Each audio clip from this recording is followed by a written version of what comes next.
नमस्कार दोस्तों, कैसे हैं आप। मैं उम्मीद करता हूं कि आप अच्छे ही होंगे। दोस्तों, आज हम हिंदी काव्य शास्त्र का अध्ययन करने वाले हैं और इस हिंदी काव्य शास्त्र के अंतर्गत हमने छंदों की एक श्रृंखला प्रारंभ की है और इस श्रृंखला में हम चौपाई व गीति का छंद का अध्ययन कर चुके हैं। आज हम जिस छंद का अध्ययन करने जा रहे हैं वो है हरि गीति का छंद। हरि गीति का छंद के अंतर्गत हम जानेंगे कि हरि गीति का छंद के प्रमुख लक्षण कौन कौन से हैं, उसके उसमें मात्राओं का स्वरूप कैसा होगा, उसके लक्षणों का स्वरूप कैसा होगा, उसके प्रमुख उदाहरण कौन कौन से हैं। इसके बाद में अंत में हम रूपमाला है गीतिका और हरि गीतिका छंद का आपसी कंपैरिजन करके अध्ययन करेंगे। तो आइए जानते हैं बिल्कुल ही सरल तरीके से हरि गीतिका छंद के बारे में।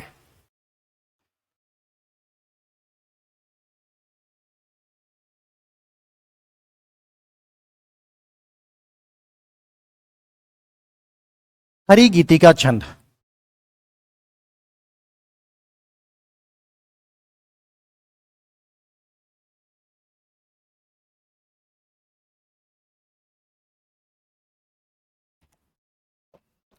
देखिए, इसके प्रमुख लक्षण कौन कौन से हैं। प्रथम लक्षण, यह भी मातृक्षम छंद है।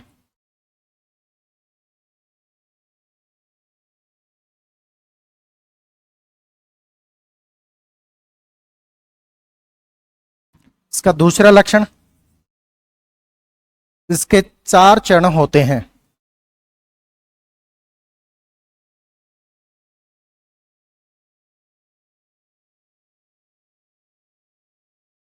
इसका तीसरा लक्षण, इसके प्रत्येक चरण में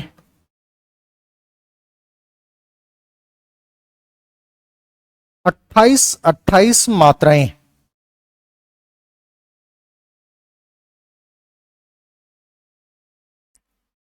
होती हैं।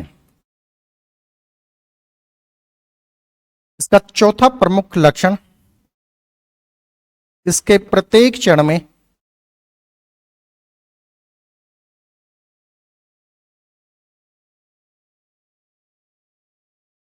16 है 12 है पर यति होती है।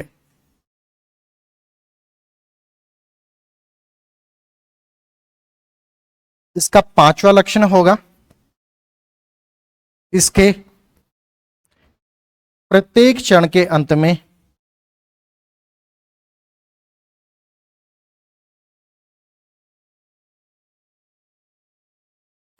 में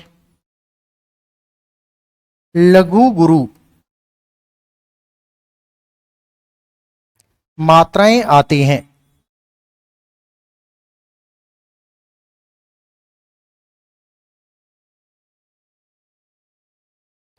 इसका छठा लक्षण देखिए, गीतिका के आरंभ में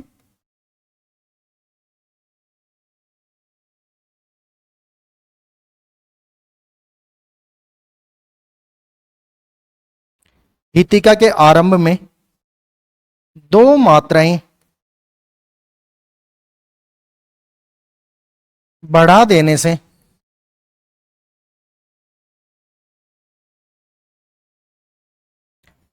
हरि गीतिका छंद बन जाता है।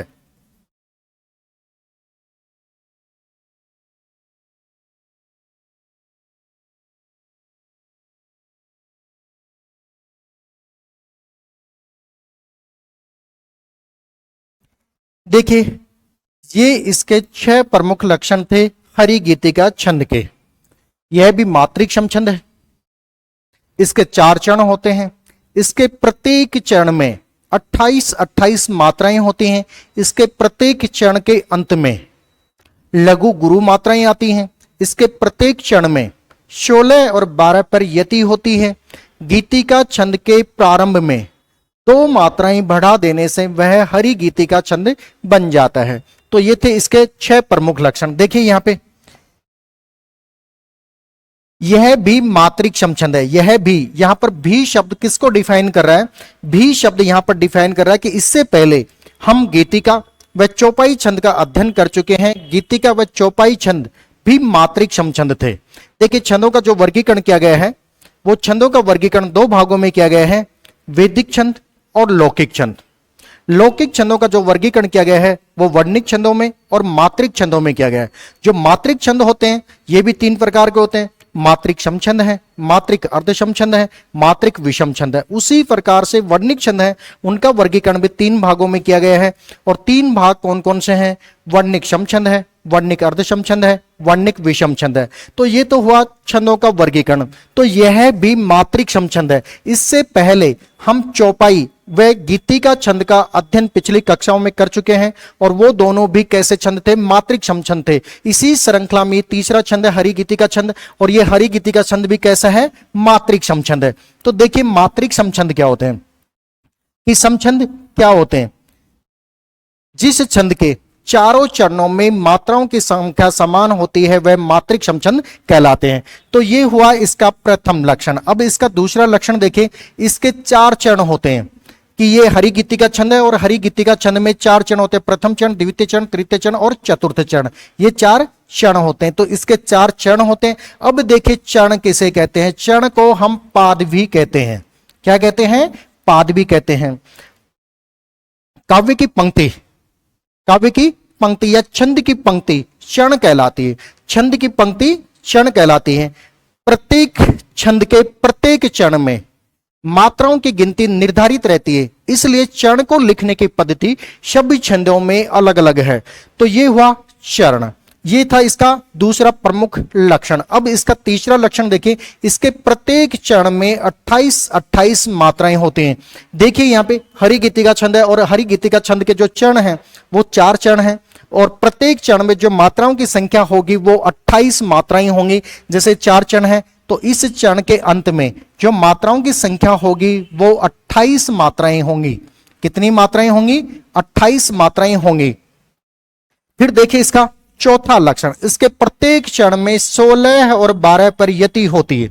देखिए इसका जैसे प्रथम चरण है और प्रथम चरण है तो पहले 16 मात्राएं आएंगी, उसके बाद में विराम आएगा, उसके बाद में 12 मात्राएं आएंगी। 16 और 12 मात्राएं मिलकर 28 मात्राओं का निर्माण करती हैं। इसी कारण से हरि गीतिका छंद के प्रत्येक चरण में मात्राओं की जो संख्या होगी वो 28 मात्राएं होंगी।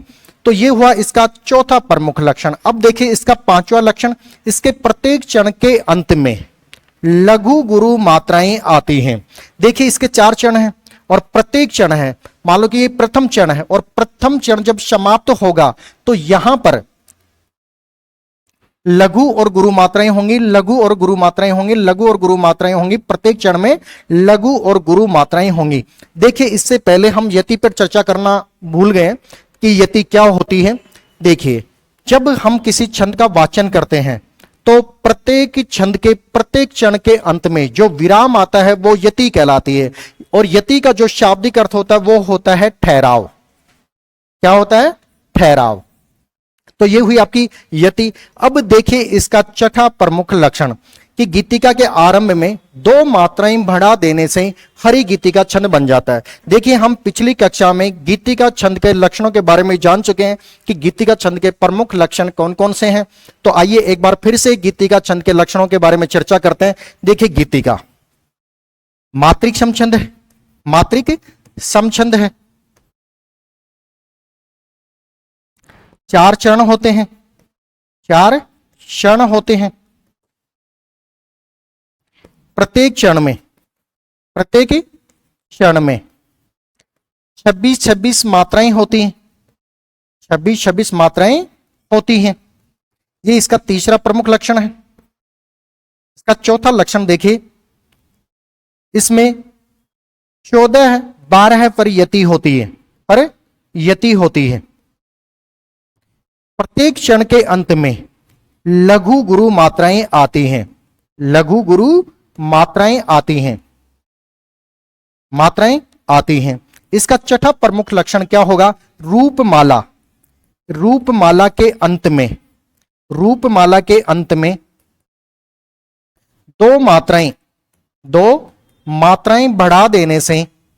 मात्राएं बढ़ा देने से गीतिका छंद बन जाता। तो ये थे गीतिका छंद के 6 प्रमुख लक्षण जो हम पिछली कक्षाओं में इनके बारे में जानकारी प्राप्त कर चुके हैं। अगर इसी गीतिका छंद के प्रारंभ में दो मात्राएं बढ़ा दें तो यह हरि गीतिका छंद बन जाता है। तो ये थे हरि गीतिका छंद के 6 प्रमुख लक्षण और इसके स्वरूप के बारे में जाना।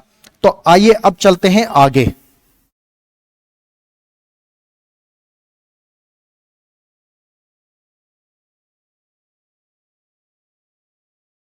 देखिए यहां पे मात्राओं का स्वरूप कैसा होगा।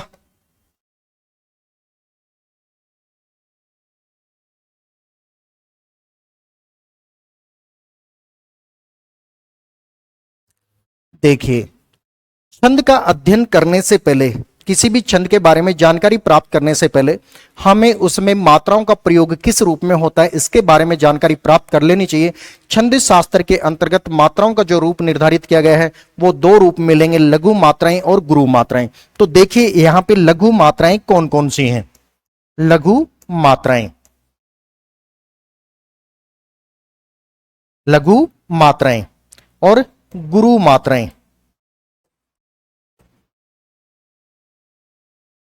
जैसा कि हम जानते हैं कि छंद शास्त्र में, छंदों में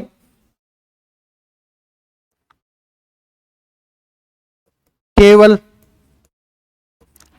स्वर वर्णों की गणना ही होती है।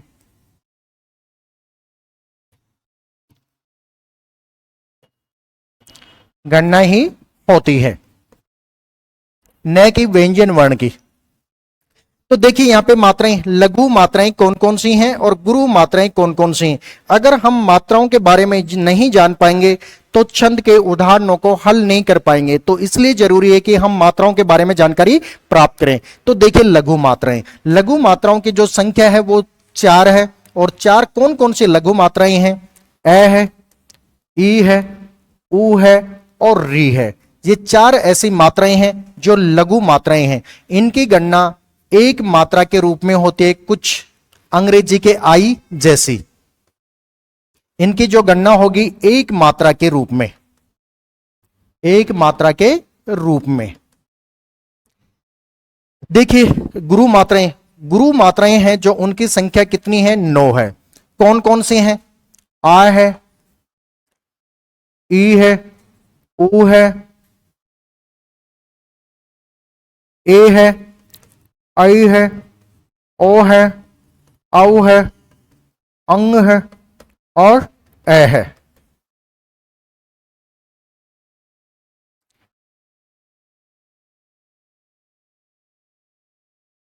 देखिए ये 9 मात्राएं हैं और 9 मात्राओं की जो गणना होती है वो गुरु मात्रा के रूप में होती है। और गुरु मात्रा का जो प्रयोग किया जाता है वो कुछ इस टाइप का सर्पिल टाइप में होता है।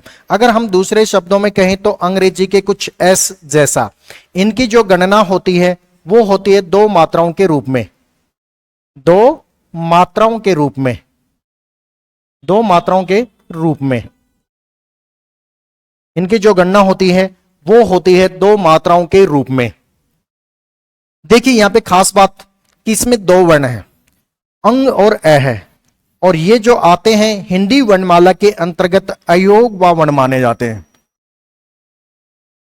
और इनकी जो गणना होगी वो गुरु मात्रा के रूप में होगी। अर्थात यहां पर जो गणना होगी इनकी 2 मात्राओं के रूप में इनकी गणना होगी। किशोरी दास वाजपेयी ने इनको अयोग व वर्ण कहा है।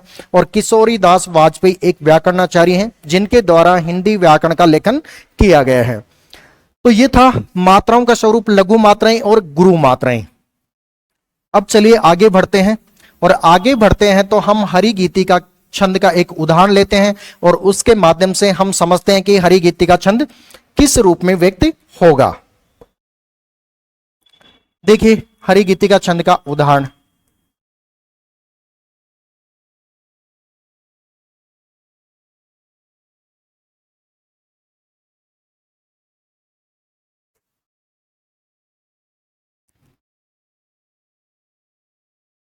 संसार की समर स्थली में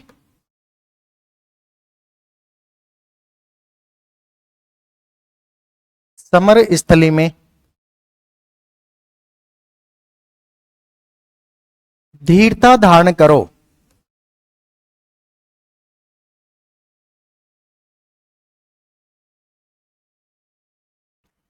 ये है इसका प्रथम चरण, संसार की समर स्थली में धीरता धारण करो। इसका दूसरा चरण देखिए, संसार की समर स्थली में धीरता धारण करो। चलते हुए निज इष्ट पथ पर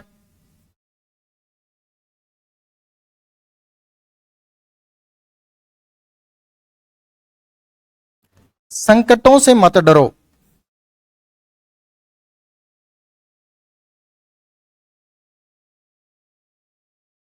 चलते हुए निज इष्ट पथ पर संकटों से मत डरो। तीसरा चरण देखिए,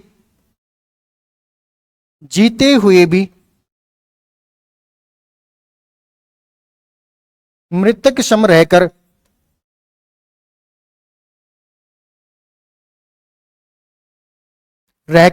न केवल दिन भरो।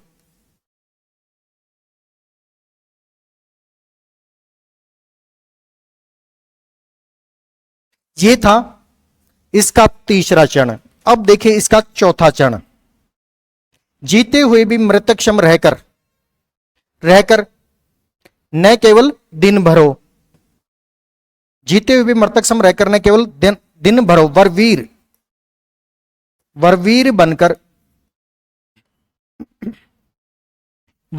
वरवीर बनकर आप अपनी विघ्न बाधाएं हरो।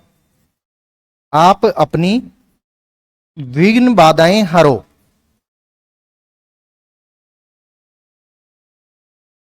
बाधाएं हरो। देखिए ये हुए इसके चार चरण, प्रथम चरण, द्वितीय चरण, तृतीय चरण और चौथा। देखिए, संसार की समर स्थली में धीरता धारण करो। चलते हुए निज इष्ट पथ पर संकटों से मत डरो। जीते हुए भी मृतक सम रहकर न केवल दिन भरो। वरवीर बनकर आप अपनी विघ्न बाधाएं हरो। तो ये है हरि गीति का छंद का उदाहरण। अब देखिए इस हरि गीति का छंद में मात्राओं का प्रयोग किस रूप में होगा और कैसे होगा, तो आइए जानते हैं इसकी मात्राएं कैसे किस रूप में होंगी। जैसे संसार शब्द है, यहां पे संसार है और संसार शब्द में श के ऊपर अनुस्वार लगा हुआ है, और अनुस्वार के लिए अभी हमने गणना की थी कि जो अनुस्वार है उसकी गणना दो मात्राओं के रूप में होगी। तो देखिए यहां पे संसार शब्द है तो गुरु मात्रा और लघु मात्रा। गुरु मात्रा,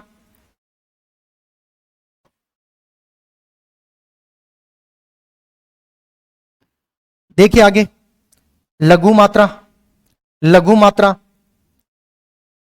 गुरु मात्रा, लघु और गुरु। देखिए इष्ट शब्द है समर स्थली शब्द। देखिए आप देखिए यहां पे कि स है लघु मात्रा, मैं के ऊपर भी लघु मात्रा और रे है, और रे से पहले हलंत स है।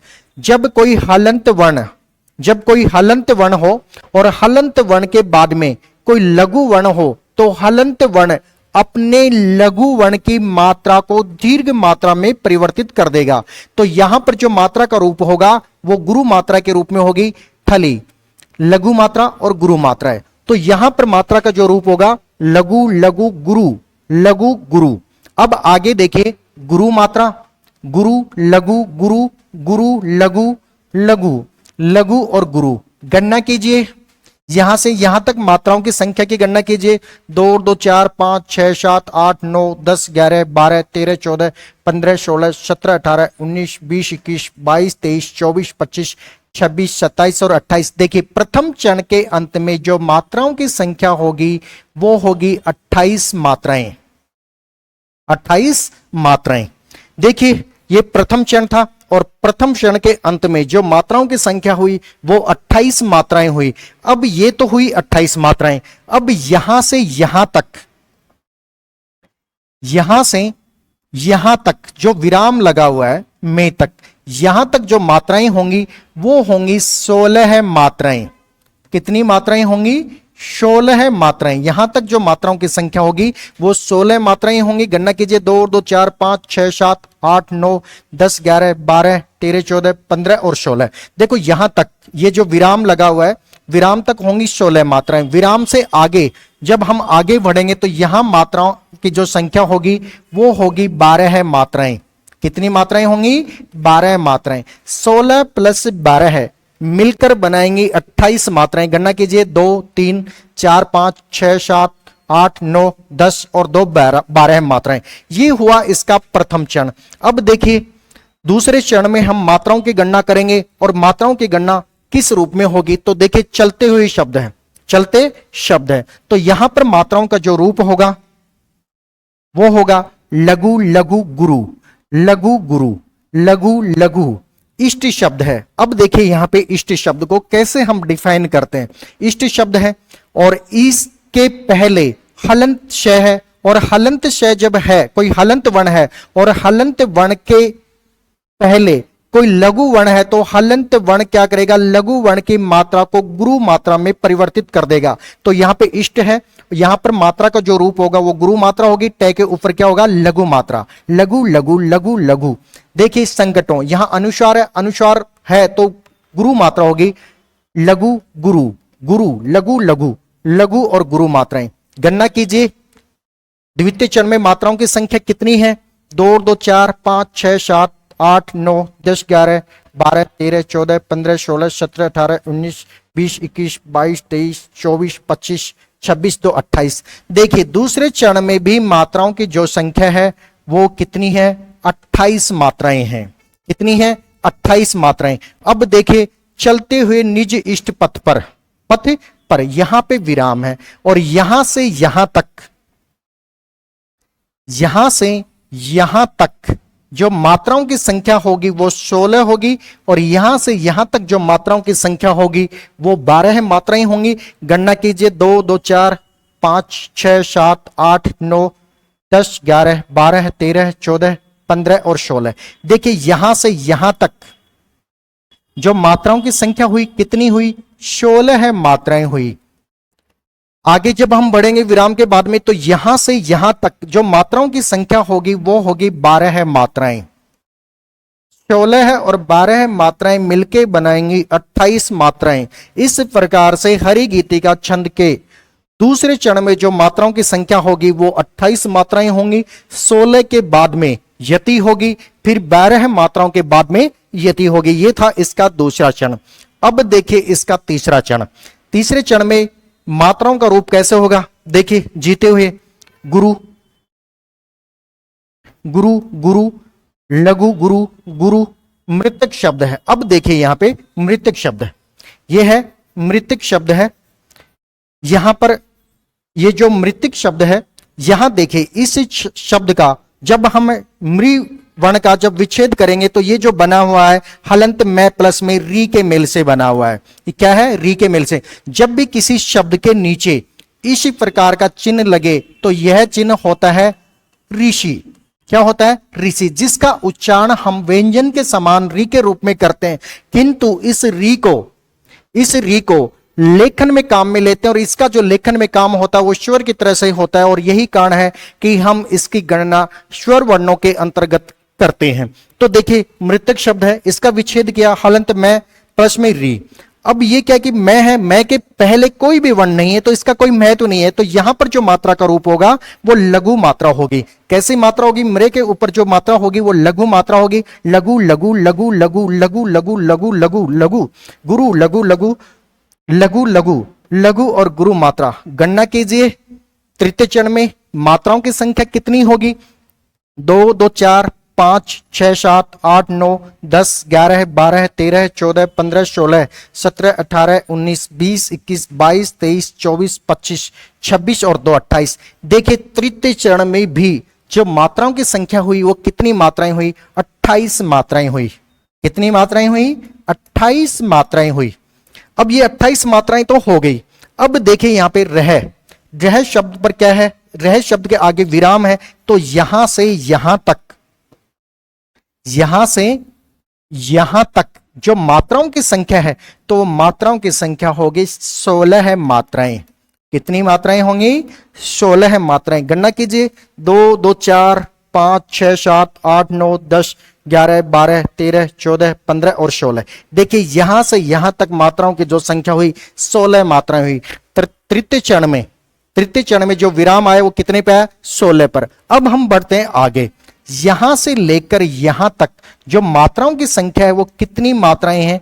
12 है मात्राएं हैं, और 16 है और 12 मात्राएं मिलकर कितनी मात्राएं बनाएंगी? 28 मात्राएं बनाएंगी। गणना कीजिए, 2 3 2 5 6 7 8 9 10 और 2 12, ये हुई 12 मात्राएं, कंप्लीट हुई 28 मात्राएं। अब देखिए इसका चतुर्थ चरण, और चतुर्थ चरण में मात्राओं की गणना किस रूप में होगी? तो आइए गणना करते हैं। वर्गवीर, देखिए लघु लघु, लघु लघु, गुरु लघु, लघु लघु लघु लघु, गुरु लघु, लघु लघु गुरु, विघ्न शब्द है। देखिए यहां पे विघ्न शब्द है, और विघ्न शब्द में मात्राओं का रूप कैसे होगा? यह है विघ्न शब्द। और विघ्न शब्द में देखिए इसका इस शब्द का ये क्या है? वी है, हलंत। इसका विच्छेद करेंगे हम, तो इसका जो विच्छेद करेंगे तो ये बना हलंत व प्लस में ई के मेल से बना है, हलंत व प्लस में ई के मेल से बना है, और ये क्या है? हलंत में घ है। तो ये वर्ण क्या करेगा कि अपने से पहले वाले लघु वर्ण की मात्रा को गुरु मात्रा के रूप में परिवर्तित कर देगा। तो यहां पर मात्रा का जो रूप बनेगा वो क्या बनेगा? गुरु मात्रा, लघु मात्रा, बाधाएं लघु, सॉरी गुरु मात्रा, गुरु, गुरु मात्राएं, हरो लघु मात्रा और गुरु मात्राएं। गणना कीजिए, चतुर्थ चरण में गणना कीजिए कि मात्राओं की संख्या 28, 2 2 4 5 6 7 8 9 10 11 12, 12 2 14 2 16 2 18 19 20 21 22 23 24 25 26 और 2 28। देखिए चतुर्थ चरण में भी मात्राओं की संख्या कितनी हुई? 28 मात्राएं हुई। ये तो हुई इसकी 28 मात्राएं। अब देखिए यहां पर कि यहां पर जो विराम आएगा वो कहां पे आएगा? देखिए 2 2 4 5 6 7 8 9 9 2 11 12 13 14 और 2 16 मात्राएं। यहां पे हुई 16 मात्राएं। मात्राओं की संख्या कितनी हुई? यहां से यहां तक, यहां से यहां तक जो मात्राओं की संख्या हुई वो हुई 16 मात्राएं। अब हम बढ़ते हैं आगे इसी चरण में, विघ्न है, और विघ्न से लेके यहां तक जो मात्राओं की संख्या होगी वो होगी 12 मात्राएं। 16 और 12 मात्राएं मिलके बनाएंगी 28 मात्राएं। गणना कीजिए, 2 3 2 5 6 7 8 9 10 और 2 12 मात्राएं। तो चतुर्थ चरण में भी मात्राओं की संख्या कितनी हुई? 12 28 मात्राएं हुई। 16 और 12 मात्राओं ने मिलकर कितनी मात्राओं का निर्माण किया? 28 मात्राओं का निर्माण किया। तो इस प्रकार से इसके 4 चरण थे, किसके? हरि गीतिका छंद के। देखिए इसके लक्षणों का अगर हम वर्गीकरण करें तो देखिए कि इसमें 4 चरण है। क्या है? 4 चरण है। यह मात्रिक समछंद कैसे कहलाएगा? कि इसके प्रत्येक चरण में मात्राओं की संख्या समान है, क्योंकि एक चरण में जो मात्राओं की संख्या वो कितनी है? 28। तो प्रत्येक चरण में कितनी मात्राएं हैं? 28 28 मात्राएं हैं। तो ये हुआ मात्रिक समछंद। देखिए और इसकी खास बात, इसके प्रत्येक चरण के अंत में, इसके प्रत्येक चरण के अंत में लघु, इसके प्रत्येक चरण के अंत में, इसके प्रत्येक चरण के अंत में ये लघु और गुरु मात्राएं, लघु और गुरु मात्राएं, लघु और गुरु मात्राएं, लघु और गुरु मात्राएं आ रही हैं। तो ये भी इसके लक्षण को स्पष्ट करता है। एक और इसका लक्षण देखिए कि इसमें प्रत्येक चरण में 16 है और 12 पर यति होती है, 16 और 12 पर यति है, 16 और 12 पर यति है, 16 और 12 पर यति है। तो ये इस प्रकार से हमने अभी अध्ययन किया हरि गीतिका छंद के उदाहरण के बारे में। अब बढ़ते हैं आगे।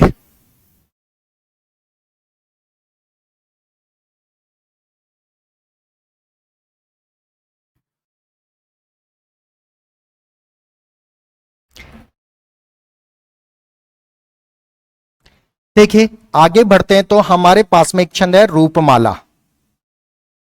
रूपमाला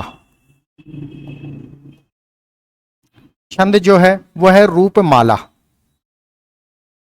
रूपमाला के बाद में दूसरा जो प्रमुख छंद है वो है गीतिका। उसके बाद में जो छंद है वो है हरि गीतिका। ये है 3 छंद, 3 छंद। देखिए इनमें खास बात क्या है? इन तीनों छंदों में इनमें खास बात यह है कि इन छंदों का हम अध्ययन करेंगे वो कंपैरिजन करके करेंगे, क्योंकि इनमें से बहुत तीनों छंदों के बहुत सारे लक्षण ऐसे हैं जो समान हैं और कुछ लक्षण ऐसे हैं कि जो असमान हैं। तो देखिए रूपमाला, रूपमाला का अगर हम प्रथम लक्षण देखें तो यह क्या है, यह भी मात्रिक समछंद है, यह भी मात्रिक समछंद है, मात्रिक समछंद है, मात्रिक समछंद है, मात्रिक समछंद है। हरि गीतिका भी कैसा है, मात्रिक समछंद है।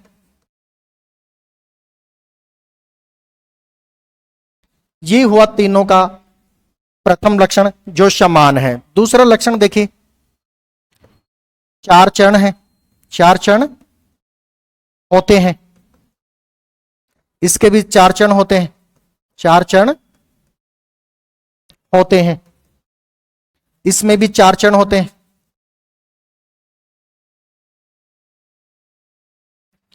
होते हैं।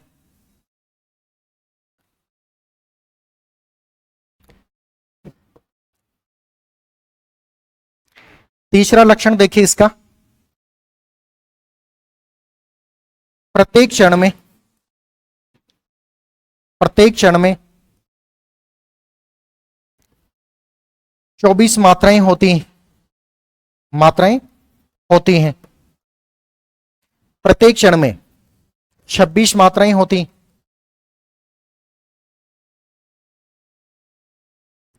प्रत्येक चरण में 28 मात्राएं होती हैं,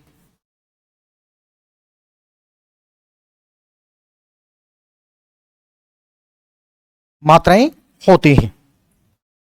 अब देखिए चौथा लक्षण, प्रत्येक चरण के अंत में गुरु लघु मात्राएं आती हैं, आती है, लघु गुरु मात्राएं आती हैं, लघु गुरु मात्राएं आती हैं, लघु गुरु मात्राएं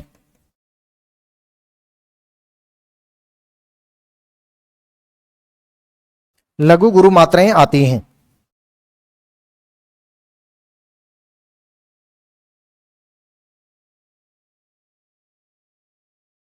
देखिए इसका पांचवा लक्षण, इसके प्रत्येक चरण में 14-10 पर यति, 14-10 पर यति होती है। इसमें जो यति होगी वो 14 है 12 पर यति होगी, इसमें जो यति होगी वो होगी 16 है 12 पर यति, ये इसके 5 लक्षण हैं, इसके भी 5 लक्षण हैं, गीतिका के भी 5 लक्षण हैं और हरि गीतिका के भी 5 लक्षण हैं। तो ये है आपका रूपमाला छंद, ये है आपका गीतिका छंद और ये है हरि गीतिका छंद। ये इन तीनों छंदों में आपसे कंपैरिजन किया जा रहा है कि यहां पर इनके लक्षणों में कैसे कैसे समानता है। देखिए रूपमाला भी कैसा है, मात्रिक छंद है, गीतिका भी कैसा है, मात्रिक समछंद है, हरि गीतिका भी कैसा है, मात्रिक छंद है। इसका दूसरा लक्षण देखिए, रूपमाला में 4 चरण होते हैं, इसके भी 4 चरण, प्रत्येक इसके भी 4 चरण होते हैं, इसमें भी 4 चरण होते हैं। तीसरा लक्षण देखिए, प्रत्येक चरण में 24 मात्राएं होती हैं, इसका जो एक चरण होता है इसके 4 चरण हैं और 4 चरण में प्रत्येक चरण में कितनी मात्राएं हैं, 24। तो प्रत्येक चरण में इसमें 24 मात्राएं हैं और 24 मात्राएं हैं तो गीतिका में 26 मात्राएं हैं, हरि गीतिका में 28 मात्राएं हैं। देखिए जो रूपमाला है और रूपमाला छंद के प्रत्येक चरण के अंत में जो मात्राएं होती हैं, गुरु लघु मात्राएं होती हैं, इसमें लघु गुरु मात्रा होती है और इसमें भी क्या होती है, हरि गीतिका में लघु गुरु मात्रा होती है। इसमें रूपमाला में 14 और 10 पर यति होती है, इस पर जो यति होती है 14-12 पर यति होती है, इसमें क्या होता है कि 16-12 पर यति होती है। अगर इसी रूपमाला के अंत में प्रत्येक चरण के अंत में अगर हम इन 10 मात्राओं में 2 मात्राएं बढ़ा दें तो यह किसका रूप लेगा, गीतिका छंद का। इसी प्रकार से जो गीतिका छंद है और गीतिका छंद के प्रारंभ में दो मात्राएं प्लस कर दे तो ये कौन सा छंद का रूप लेगा? हरि गीतिका छंद का रूप लेगा। तो ये आपसी कंपैरिजन था किसका? रूपमाला का, गीतिका और हरि गीतिका छंद का। तो इस प्रकार से हमने इस क्लास के माध्यम से जाना हरि गीतिका छंद के प्रमुख लक्षण कौन कौन से हैं, हरि गीतिका छंद में मात्राओं का प्रयोग किस रूप में होगा, हरि गीतिका छंद का स्वरूप कैसा होगा, हरि गीतिका छंद के उदाहरण किस रूप में व्यक्त होंगे, और उसके बाद में हमने रूपमाला, गीतिका व हरि गीतिका छंद में आपसी कंपैरिजन करके अध्ययन किया। तो इस प्रकार से ये हुआ हरि गीतिका छंद। तो चलिए अब मिलते हैं अगली क्लास में एक नई वीडियो के साथ में।